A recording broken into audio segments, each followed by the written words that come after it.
Nice to see you. How are you?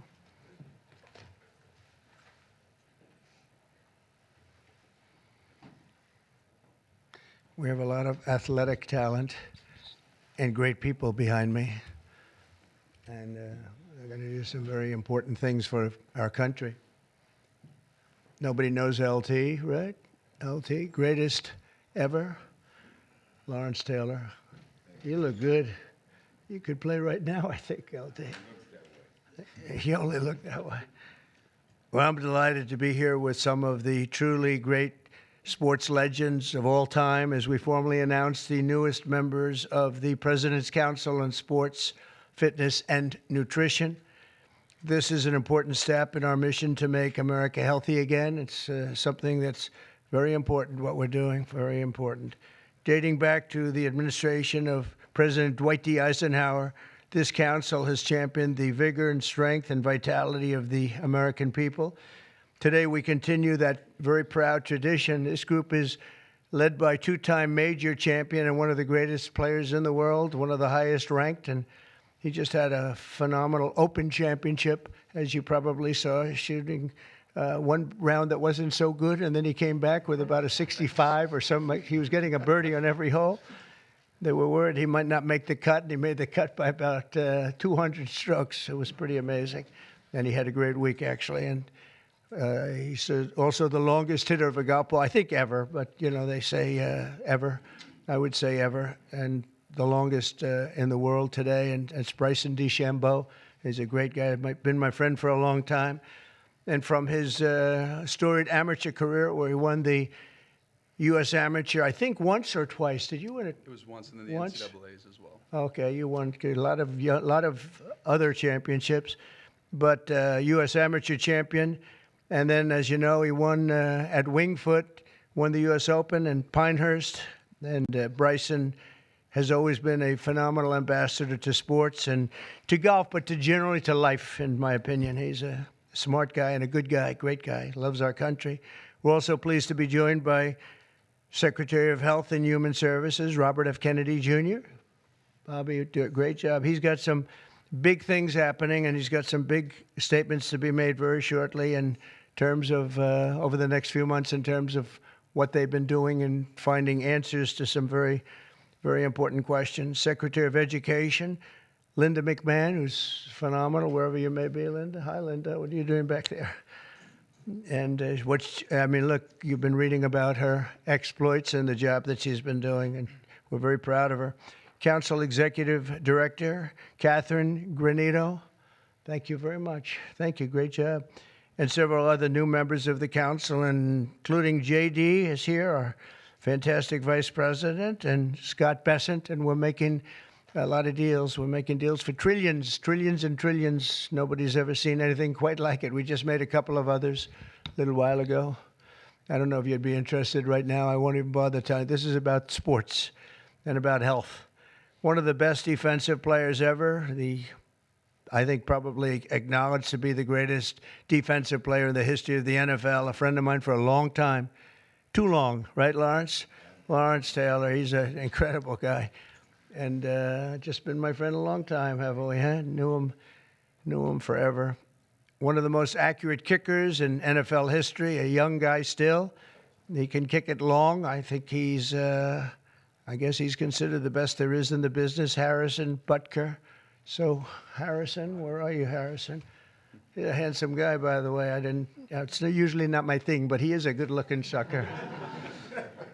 One of the truly greatest golfers ever to play on the LPGA Tour. A lot of people say the greatest female player ever, and a lot of people would say just one of the best players ever. She's phenomenal. I've played a lot of golf with Annika Sorenstam, and she's amazing. Just had an really storied career. Hall of Famer, by easily a Hall of Famer, by the way, right at the top of the list. So it's great to have you with us, Annika, and say hello to the family. And then she was here not so long ago with Gary Player, where she got the Presidential Medal of Freedom, and so did he. He's won 168 tournaments and 18 majors, 9-9, and she's the same in terms of the women's game. But that was a great time. It was a great honor to give it to you. You really deserved it. It's the highest medal you can get outside of the Congressional Medal of Honor. That's the military version. And the other is the Presidential Medal, and you got it. So thank you very much. 14-time WWE World Champion, and he's a man who you're not going to mess around with. Even Bryson said, I think I'll take a pass on him, right? You're going to take. And he's another one that's been my friend for a long time. He's really an amazing athlete. Triple H. Here he is. Oh, that's still very strong. He's a strong guy. And it's great to have you. And you felt very strongly about this, about the council. 100%. Yep. Well, it's a great honor to have you. Offensive lineman, NFL, very respected, very smart. Cody Campbell. Thank you, Cody, very much. Thank you very much. In addition to the people here, we have other council members that want to just pay their respects. One of the greatest players and athletes ever. You could say, when you look at records, there's probably nothing like it. Tiger and Jack. This is Jack. Tiger was here not so long ago getting the Presidential Medal of Freedom also. He's a fantastic guy. And on the council, we have Jack Nicklaus, and he sends his regards. We have Gary Player, one of the greats. Nellie Corder, who's a phenomenal young, I think you'd say great young player. Annika, right? She's a fantastic person, too. NFL icons, Tony Romo, also a great football player. Quarterback, also a great golfer. Nick Bosa, who's, you know him, he's a modern-day version of Lawrence. What do you think? He's pretty good, right, Lawrence? Pretty good. He is. Saquon Barkley was on the council. And Tua Tagovailoa, the quarterback, who is really, he's been fantastic. He's been, when he's not injured, he's great. He's got to stay healthy. But he's a great guy. NFL Commissioner Roger Goodell is on the commission. NFL Commissioner Gary Bettman. And the great one, Wayne Gretzky, is on. And a man who also received the Presidential Medal of Freedom, Mariano Rivera. And when I looked at his record, it was unbelievable. The Sandman, my wife said, why do they keep playing the Sandman when he walks in? And I said, because he just puts the batter to sleep. He was great. When you look at his record compared to second, and Raleigh Fingers was great, and he was really great. But when you look at the record, boy, Mariano had a record. I've never seen anything like it. He was so high up. The order that I'll sign today in a few moments directs the council to develop strategies to improve America's physical fitness and renew the American spirit, excellence, competitiveness, and sportsmanship. To that end, I'm pleased to announce that we're officially restoring the Presidential Fitness Test and the Presidential Fitness Award, and it's going to be a very big thing. From the late 1950s until the 2013, graduate scholars all across our country competed against each other in the Presidential Fitness Test, and it was a big deal. This was a wonderful tradition, and we're bringing it back. I think Bryson and everybody here wanted to see if we could bring that back, and it's turned out to be very popular to do. My administration's also pressing forward with the important reforms in sports and athletics, and the group behind me and the others that I mentioned and others that I've asked to join. We have many great athletes I've asked to join the council, and we're going to let some of them come in. But they're going to also be working on college football in terms of what happened. It's a mess. What happened? It's what they're doing with college football, and the fans are upset about it, and players are being taken from team after team and being traded around like playing cards, and a lot of money's passing, and nobody knows what's happening. So these people behind me are going to be very much involved in figuring that whole thing out and working on it and trying to bring some sanity to that incredible, not only the football, college sports, very, very bad for women. Very bad what's happening, because now all of a sudden there's no women that are able to get the money that they're talking about. You know, it seems to be going mostly to football, some basketball, and women's sports are being totally decimated. We know that, Annika, you know, with this. It's all going into football, and some to basketball, and everything else is being left behind. And women are being left behind, and lesser sports are being left behind, and the Olympics is being decimated because that was like training for the Olympics, and now we're not going to have that many of those sports left. The smaller sports, they're almost going to be completely wiped out. This is crazy what's going on. We banned men from competing in women's sports, and last week the United States Olympic and Paralympic Committee announced that they will be complying with that order, so there won't be men playing in women's sports. That seemed like an easy one. They say it's an 80-20 issue during the campaign. I said, no, that's not 80-20. That's 97-3. Maybe it's 98-2, perhaps. And last Thursday, we terminated third-party pay-for-play schemes in collegiate athletics and effectively saving. We saved college sports, but now we have to make it. We have to heal it, because it's really a mess. It's a real mess. This council will play an important role in shaping these new policies and ensuring that we preserve the American athletic tradition for many generations to come. And in the years ahead, we'll have the chance to showcase our nation's athletic dominance in the world stage as we host the America 250. So we have America 250, and we have, it's going to be incredible, the Patriot Games.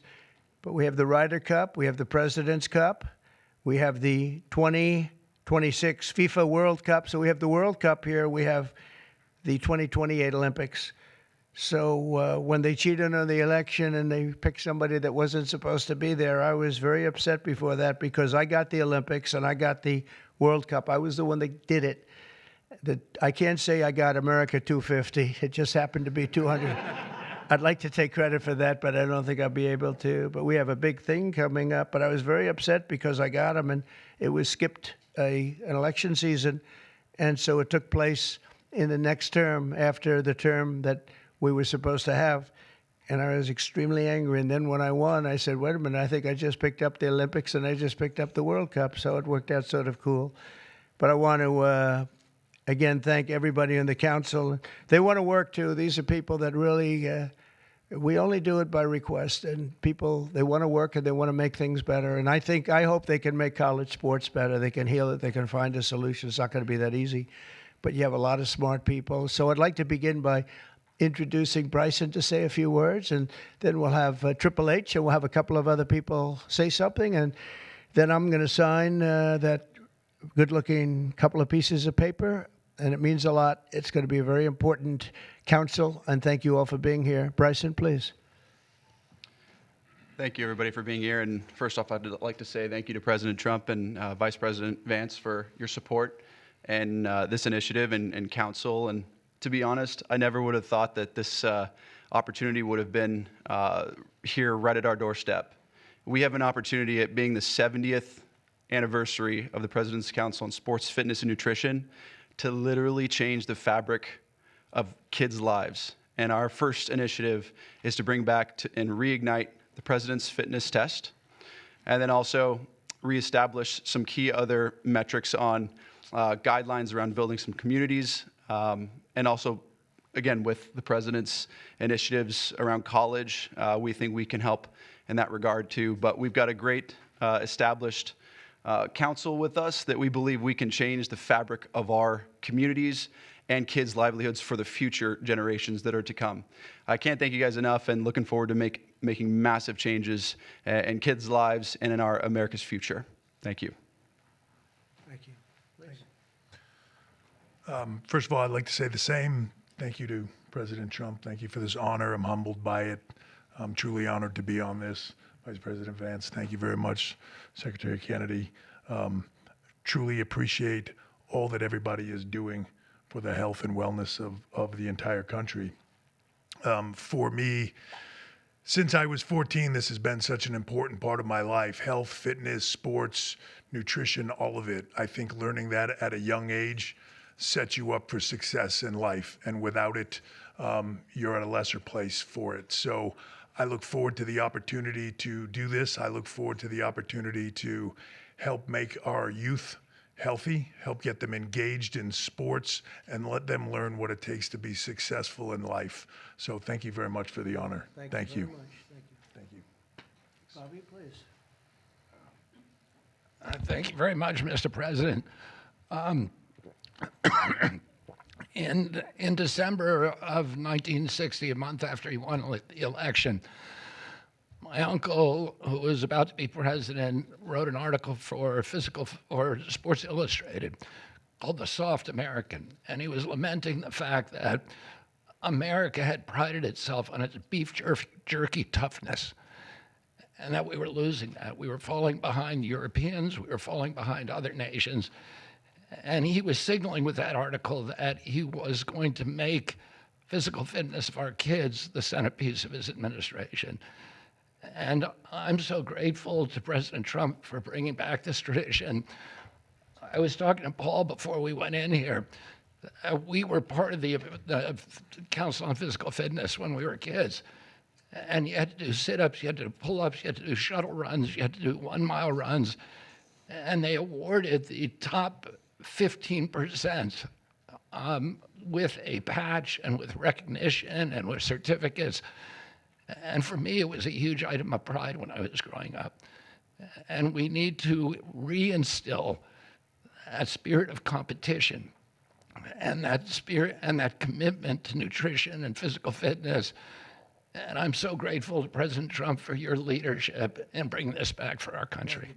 Thank you very much. Anna, representing the great women in sports, please. Thank you. Thank you, Mr. President, Vice President Vance. This is truly an honor.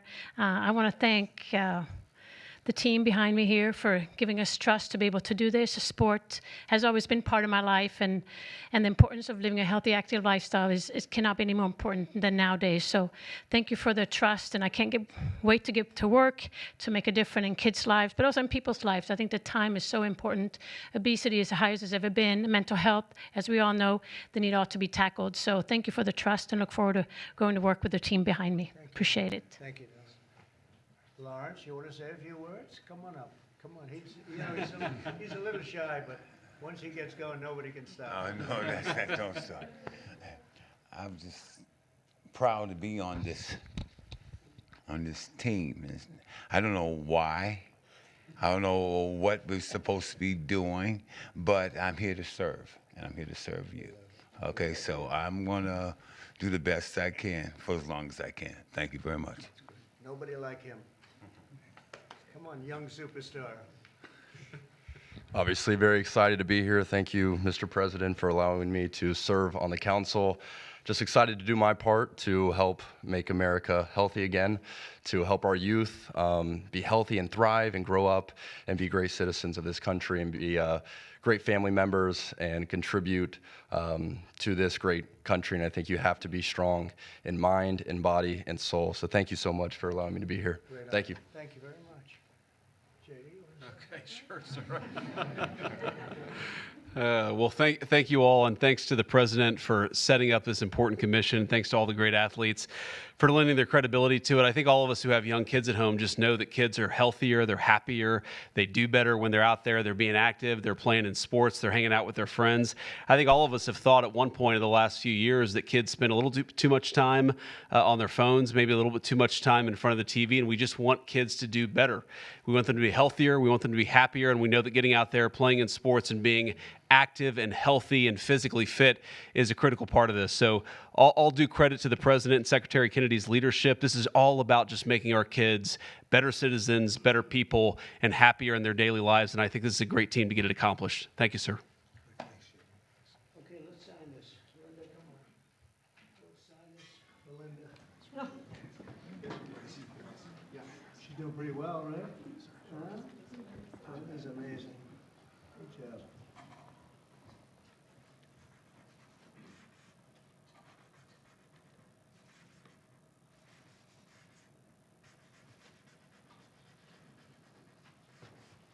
Okay, we got it. I think we're good.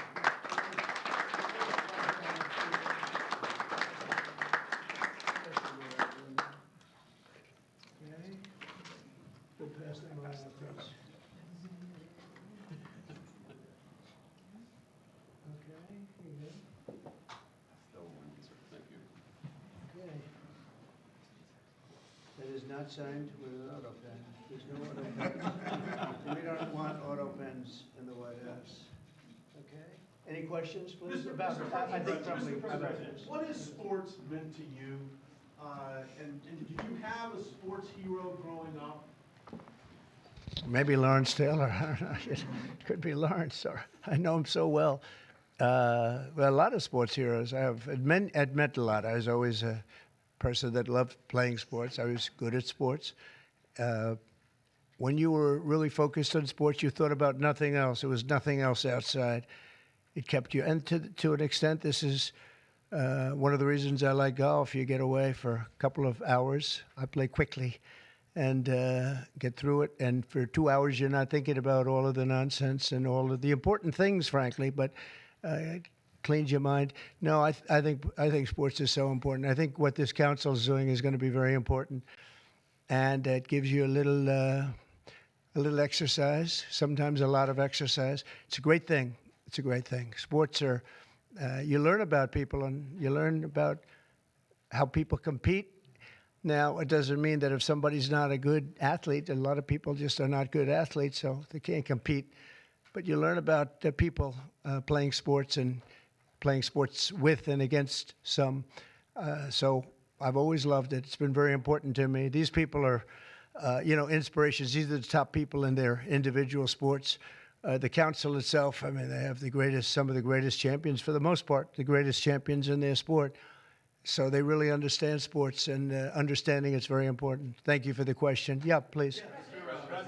Please, go ahead. Yeah, Mr. President, can you talk about your plans for the new ballroom that was announced today? Yeah. The $200 million, that's going to be paid for by yourself? By me, yeah. Private donations? It's a private thing, yeah. I'll do it, and we'll probably have some donors or whatever, but it's about $200 million. So we've been planning it for a long time. They've wanted a ballroom at the White House for more than 150 years, but there's never been a president that was good at ballrooms. I'm really good. In fact, I looked at one that we just built in Turnberry in Scotland, and it's incredible. We're good at building. I'm good at building things, and we'll get it built quickly and on time. It'll be beautiful, top of the line. We've retained the best architects and engineers, everything else. It'll be built over on the east side, and it will be beautiful. It'll be views of the Washington Monument. It won't interfere with the current building. It'll be near it, but not touching it, and pays total respect to the existing building, which I'm the biggest fan of. It's my favorite. It's my favorite place. I love it. But they've wanted it, and when they have big events, you entertain the president of China or the president of any place, and you have big crowds. They've always had to get a tent, and you've probably been to some of them, Bobby. When it rains, it's a disaster, and the tent's 100 yards. That's more than a football field away from the main entrance, and people are schlopping down to the tent. It's not a pretty sight. The women with their lovely evening gowns, all of their hair all done, and they're a mess by the time they get. And they've always wanted to have it. And I said, in the first term, I said, if I get another shot at this, I'm going to do a ballroom. I was pretty busy in the first because I was running the country, and I was also fighting for survival with all of the lunatics I had to beat. But it worked out, obviously, it worked out very well because here we are. But I always said I was going to do something about the ballroom because they should have one. So we'll be leaving it. It'll be a great legacy project, and I think it'll be special. You saw some renderings of the initial. I think it'll be really beautiful. No government dollars, no. Executive order, trade, Russia, Gaza, but also the family of Virginia Giuffre released a statement overnight in response to some of the comments that you made this week. You said that Jeffrey Epstein stole people from Mar-a-Lago. At the time, did you know why he was taking those young women, including Virginia? No, I didn't know. I mean, I would figure it was ABC fake news that would ask that question, one of the worst. But no, I don't know really why. But I said if he's taken anybody from Mar-a-Lago, he's hiring or whatever he's doing. I didn't like it, and we threw him out. We said we don't want him, at the place. This is a story that's been known for many years, as you know.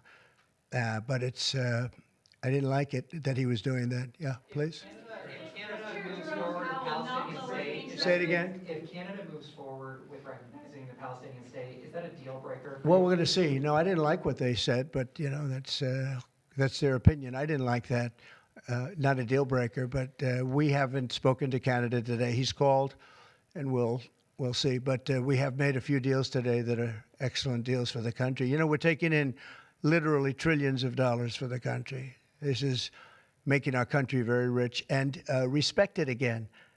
We have, you know, I tell these people, and I say it as much as I have to say it, but every leader is at NATO, and I was in the Middle East with the three great countries, three great leaders, Qatar, you know, Saudi Arabia, UAE, and everybody said the same thing. All of the NATO countries, essentially, they said that we were a dead country. 1 year ago, we were a dead country. Now we're the hottest country in the world. Look at you people. We're the hottest country anywhere in the world. We're doing great. Yeah, do you have a... Canada currently. What's the holdup with the negotiations with Canada? Well, they have to pay a fair rate. That's all. It's very simple. They have been charging very, very high tariffs to our farmers, some over 200%. And they've been treating our farmers very badly. They've been treating our country very badly for years. And look, we like Canada. I love Canada. I have so many friends in Canada. But they've been very poorly led. They've been very, very poorly led. And all we want is fairness for our country. That's all. You know, they want to be under the, as we call it, the Golden Dome. And I said, well, you know, you're going to have to pay for that. They want a lot of things from our country, and for years we did it. We basically protect them with our military. They spend very little money on their military, as you know. Not an acceptable amount of money. Yeah, please. Thanks a lot, Mr. President. Your tariffs policy goes into effect tomorrow. Yeah. As you know, a federal appellate court today heard oral arguments about whether or not you had the authority to unilaterally impose those tariffs. I'm not going to get you to weigh in on the legal arguments, but you're weighing your decision to do that, your authority to do that, based on a 1977 law that's never been invoked before. Why didn't you invoke this Well, we've law? been winning all along, just say it. I just want to ask you, why didn't you invoke this law in your first term? You could have taken in billions upon billions of dollars in your first term, but you waited until your second Yeah, term. because in my first term, I was fighting lunatics like you who were trying to do things incorrectly and inappropriately to a president that was duly elected. And we did do certain tariffs in the first term. If you look at China, we took in hundreds of billions of dollars from China. But when COVID came, the last thing I was going to do is tell France and Italy and Spain and a couple of other countries that we're going to hit you with tariffs. We had to fight the COVID situation when that came. But if you look at my first term, we took in hundreds of billions of dollars worth of tariffs, but you people didn't cover it very well. Mr. President, Yeah, please. Go ahead. Thank you so much. I'm representing the foreign policy today. I'm asking you two questions on foreign policy. The first one, do you plan to re-engage diplomatically with Iran, go with direct talks with them, or are you happy with the current situation, having no deal with Iran? Well, Iran has been acting very badly. They were decimated. Their nuclear capability, that potential, which could have happened within 3 or 4 weeks, was decimated. It's been obliterated. The Atomic Energy Commission said the place is just decimated. Now they can start again, but they'd start in different sites because they were hit. I tell you what, the job these pilots did with their B-2 bombers, those unbelievable machines, they traveled 36 hours without stop. And they hit every single target. Every bomb hit they went right down the chutes. And then, as you know, we shot 30 rockets from submarines that were hundreds of miles away, and they hit every target. So they can start again, but they haven't been saying the right thing. I will say Iran has not been saying the right thing. They have not been speaking nicely, and they should be. Yeah, please. Not lowering interest rates again. Many people say that he's playing politics with the futures of millions. Well, he is. We call him Too Late. He's Too Late. It's his new nickname. It's Too Late, pal. He's terrible, the Federal Reserve Chairman. Not only that, he's building a building. He's at $2.9 billion. It's actually 3.1 if you include other areas that are essentially the same thing. Way over budget, has no idea what he's doing. And I would say he's probably good at that compared to what he does with interest rates. But, you know, we have him there, and it was a mistake. I put him in, and then Biden extended him. And Biden only extended him because he knew I couldn't stand him. And that turned out to be not a good thing for Biden. Although he did lower interest rates just prior to the election.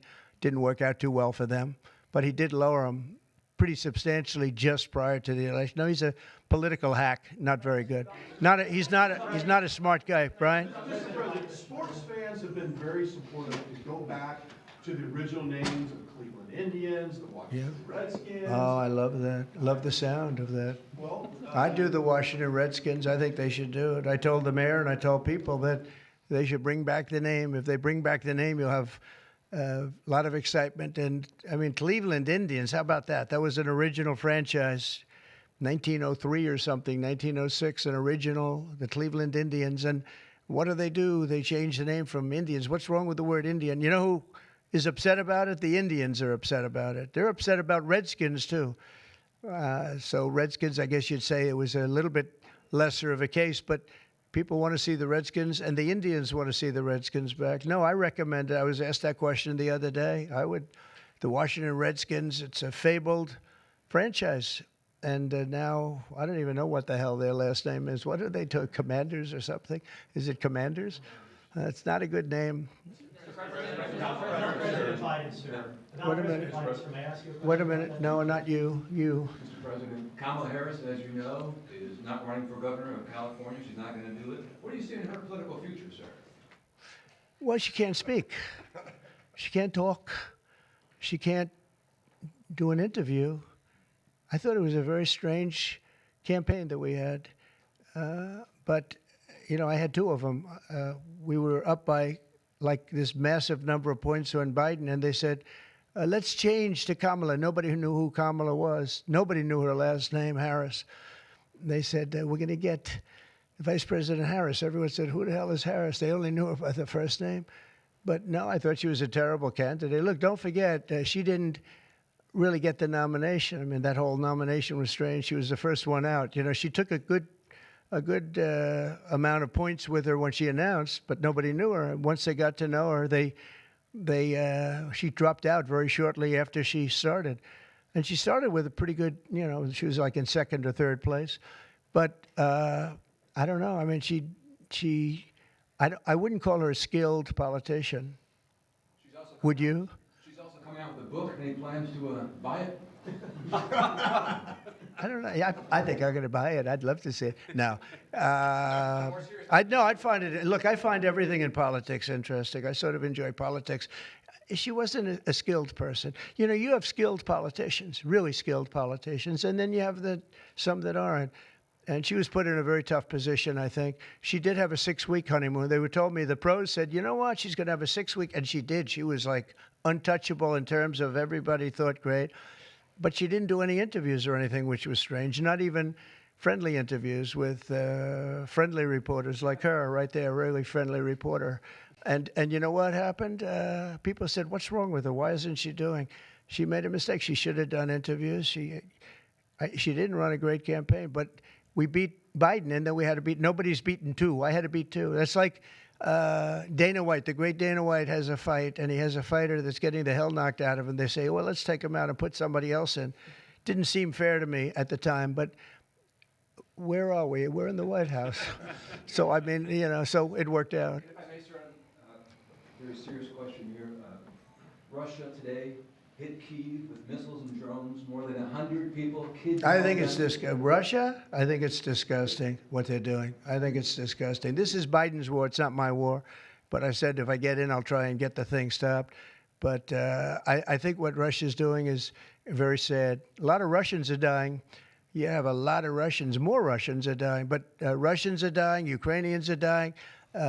You know, the United States isn't really involved in that war. It shouldn't be. And by the way, I made a deal with NATO where NATO pays us for everything that we send. We send them ammunition, missiles, etc. And we're not paying anything for that war. But I will tell you this, it should be stopped. It's a disgrace. And the ones that are dying are they're losing 7,000 now. It was 5,000. They're losing now 7,000 soldiers a week, Ukrainian soldiers and Russian soldiers. And they're also losing people now in the towns and cities because Putin's hitting them with rockets. No, I think it's disgraceful. Yeah, we have about 8 days. Yeah, we're going to put sanctions. I don't know that sanctions bother him. You know, they know about sanctions. I know better than anybody about sanctions and tariffs and everything else. I don't know if that has any effect, but we're going to do it. Europe is extremely upset. But this is a war that should have never happened. This is a war that wouldn't have happened if I were president. And this is Biden's war. This was a stupid war to get into. Should have never gotten into this war. Steve Witkoff is traveling to Israel. Yeah, going to Israel, and then he's going to Russia, believe it or not. Representative Marjorie Taylor Greene has said that what is occurring there is a genocide. Do you agree? Oh, it's terrible what's occurring there, yeah. It's a terrible thing. People are very hungry. You know, the United States gave $60 million for food, and it's a shame because nobody, you know, I don't see the results of it. And we gave it to people that, in theory, are watching over it fairly closely. We wanted Israel to watch over it. Part of the problem is Hamas is taking the money and they're taking the food. But we gave $60 million a couple of weeks ago. Nobody said anything about it. Nobody said thank you. But I didn't need the thank you. I just wanted the people to get fed. And we're helping out financially with that situation. It's a terrible situation. So just to conclude, I want to thank everybody for being here. I want to thank you for being here. This is a great group of people, and it's a good feeling. You know, when we first came to office, this country was really in trouble, and now we're rich as hell, and we're doing amazing things, and we really are. We're the hottest country in the world, and I like that. Thank you very much, everybody. Thank you.